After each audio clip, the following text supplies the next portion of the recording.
जब भी जय श्री राम की बात आती है एक तरह से उत्साह बढ़ जाती है। अभी भी ये खुलकर हो रही है, अच्छी बात है। मगर विपक्ष के जो अप्रोच है राम मंदिर को लेकर, उन्होंने कहा कि एक पूरा एक प्राण प्रतिष्ठा, एक उन्होंने कहा राजनीतिक समारोह या राजनीतिक कार्यक्रम उन्होंने कह दिया। अब भी कहते हैं राम मंदिर जाएंगे मगर तारीख नहीं बताएंगे, उसी वही अप्रोच उनका चल रहा है। तो जबकि ये एक हिंदू धर्म के लिए, और जो जितने हिंदू हैं, जितने सनातनी आप हैं, मैं हूं, हमारे लिए एक धार्मिक मुद्दा है, राजनीतिक मुद्दा नहीं है। मगर ये राजनीतिक मुद्दा भी बन चुका है कि उनके अप्रोच के कारण। आपने कोशिश की है राम मंदिर के स्थापना में पूरे दक्षिण भारत, उत्तर भारत, सब जगह के लोगों को, उनकी संस्कृति को एकजुट करने की। तो आप इसको जब देख रहे हैं पॉलिटिकल इशू बन चुका है और बनाने की कोशिश हो रही, इसका क्या रिस्पॉन्स होगा इलेक्टोरेट से? इनको एक सवाल पूछना चाहता हूँ। हमारे देश में अंग्रेज राज तो करते ही थे, सरकार तो चलाते थे और लोगों की भलाई का काम भी करते थे, रेलवे बनाते थे, क्या नहीं करते? क्या जरूरत थी आजादी का आंदोलन की? भाई सब तो चल ही रहा था, स्कूलें खुलती थी, अस्पताल खुलते थे, रेलवे चलती थी, रोड बनते थे, क्या जरूरत थी? क्यों देश में सैकड़ों हजार लोग शहीद क्यों हुए? क्यों अंडमान निकोबार काला पानी की सजा क्यों भोग रहे थे? स्वमान स्वाभिमान कोई चीज होती है जिंदगी में। 500 साल तक राम मंदिर के लिए शायद दुनिया के अंदर एक बहुत बड़ी घटना है कि एक श्रद्धा के लिए 500 साल तक एक समाज लड़ता रहा, हर व्यवस्था से लड़ता रहा जी। और मंदिर बना करके रहेंगे, ये संघर्ष पीढ़ी दर पीढ़ी लड़ाई चली है। सचमुच में तो ये 500 साल का इतिहास सिर्फ हिंदू को नहीं, दुनिया के हर समाज को इंस्पायर कर सकता है।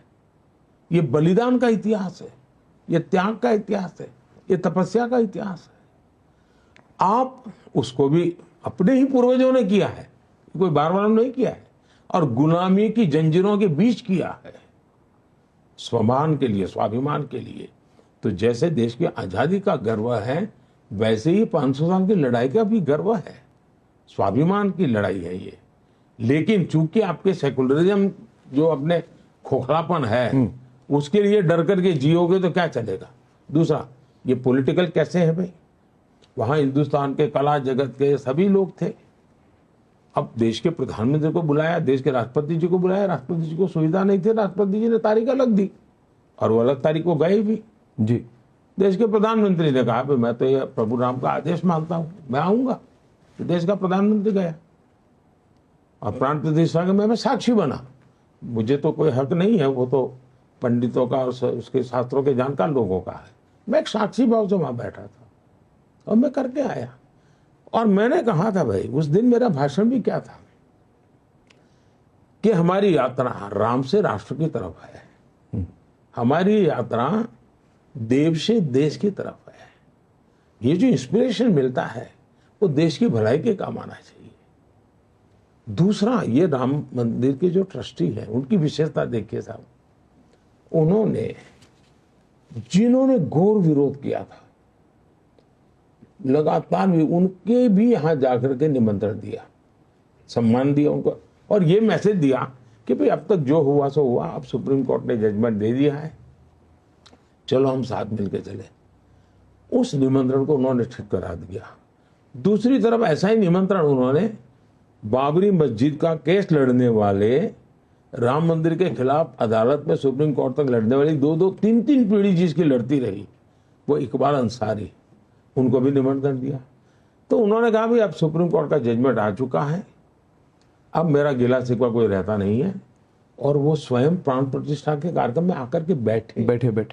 इतना ही नहीं, उन्होंने उनका जो गनमैन है जो हिंदू है, तो उन्होंने एक बाजार से राम मंदिर की प्रतिमूर्ति खरीद कर उसको गिफ्ट दी इकबाल अंसारी जी ने।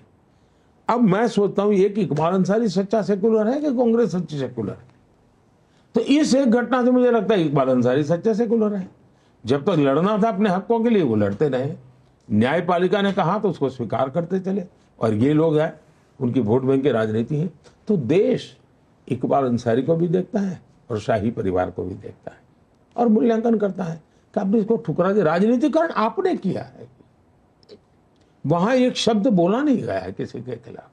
इवन इतना बड़ा 500 साल के बाद सुप्रीम कोर्ट में विजय हुआ था, लेकिन हिंदुओं ने जश्न नहीं मनाया था, उत्सव नहीं मनाया था, पटाखे नहीं फोड़े थे। क्यों? हम किसी भी समाज को दुखी, किसी को पराजित, और मेरा तो उस दिन स्टेटमेंट था और बहुरों का भी था कि ये जय विजय का विषय नहीं है, ये सबको जोड़ने का अवसर है ये। तो जिस दिन राम जन्मभूमि का जजमेंट आया, उस दिन भी सबको जोड़ने की बात हुई है।